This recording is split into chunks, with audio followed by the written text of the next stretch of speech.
In this video we are taking a look at these, the Reebok Floatride Energy 4, and could they be the best shoe for under £100?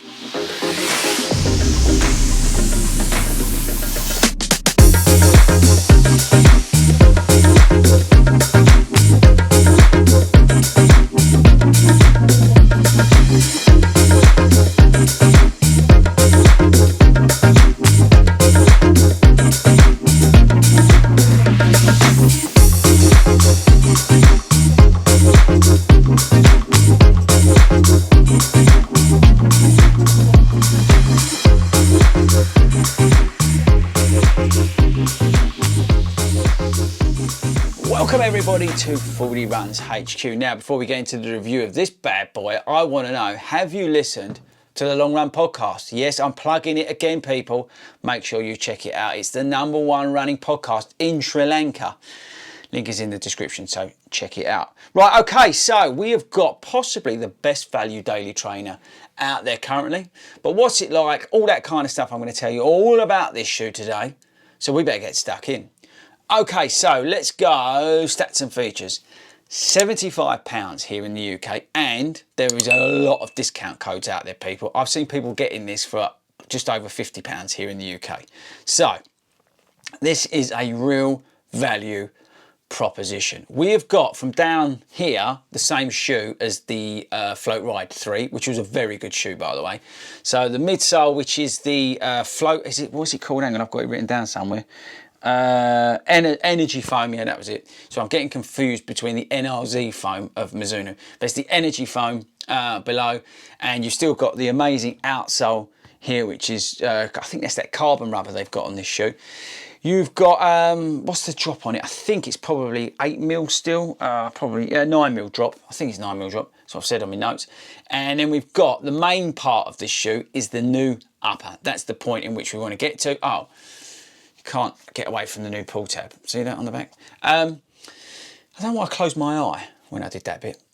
But anyway, we've got a new upper on the shoe. Now, there wasn't anything particularly wrong with the old upper, but the new addition of this upper, I would say, is a real positive. They've not managed to do what most shoes are doing this year, and that is ruin it by putting on a too thick, that's really bad English, a thicker upper. It's a better way of saying it.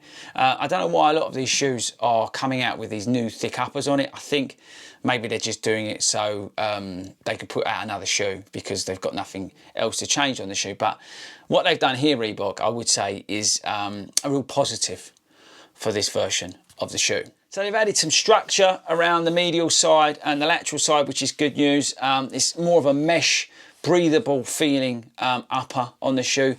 It gathers a little bit for me, but not overly. The fit's a funny thing with these Reeboks. I can never get it right. Now, this is a UK 9.5 and it's fine, but I probably could get away with a 9. But I'm sort of like 9.25 in Reebok, and it is funny because I was looking at the carbon version, the Floatride X or whatever it's called, which only comes in 9, 10, 11. It doesn't come in half sizes, so I'm going to be a bit screwed when that eventually lands. It'll be interesting to see what I end up getting, whether it's the 9 or the 10. And actually, if you've got the X, can you let me know in the comments what version, what sizing I should get, because I'd really appreciate that. But anyway, totally digress. But the new upper, is my point, is I think a big plus for this shoe versus the old version. It's just more breathable, more usable. It's got a nice lockdown and support with the shoe and the sort of lacing. Now they've got the nice flat lacing on here. The tongue is gusseted from about there down, so you get that nice midfoot wrap on it. It maintains the same amount of padding and comfort around the heel, which is good news. The weight, which is a real positive of this shoe as well, 9.15 ounces. So it's absolutely on the money in terms of weight. If you compare this to a Infinity React from Nike, the new Infinity React, that's 11.75 ounces. So, you know, this is a big difference in terms of weight. I really like the detailing of the shoe, considering this is a cheap shoe. You've got a nice little bit, see that 3D stitching on the back where they put Reebok on there? I think that's kind of cool. So yeah, so every change they've made to it, I think is positive. So in terms of feel and how I'm getting on with it. Okay, right, so this for me is not something that I've been using for long runs. The maximum distance I've done in this shoe is 6 miles in a total run. Or is it 7? I might have done a 7 miler in it actually.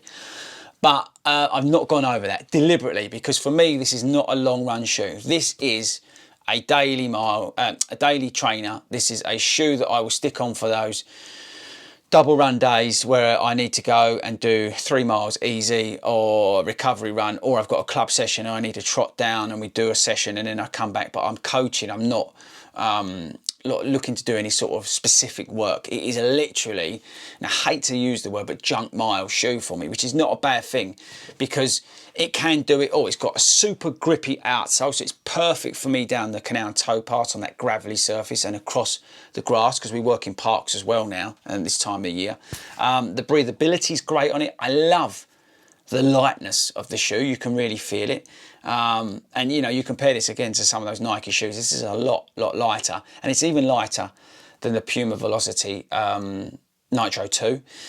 And the overall fit of the shoe just feels great. I say I'm a little bit between sizes, but I'm talking about across the midfoot. You don't get any cinching, you don't get any problems in the arch or anything like that, or the width. There's no issues with it. It just does everything you want, and it's simplicity at its best. It reminds me, now I'm going off on one here, but it reminds me in terms of simplicity of the Atreyu base model.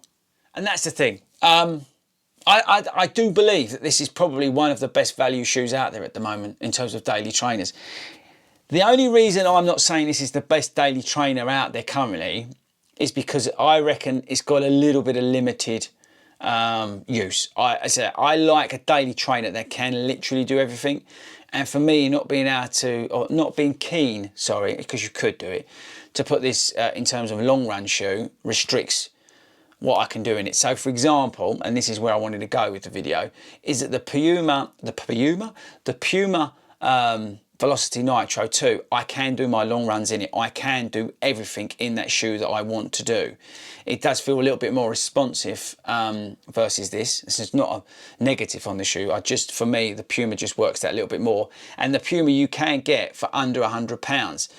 So that's why I'm not saying this is the best daily trainer out there at the moment. What I am saying is that I think this is the best value daily trainer out there at the moment.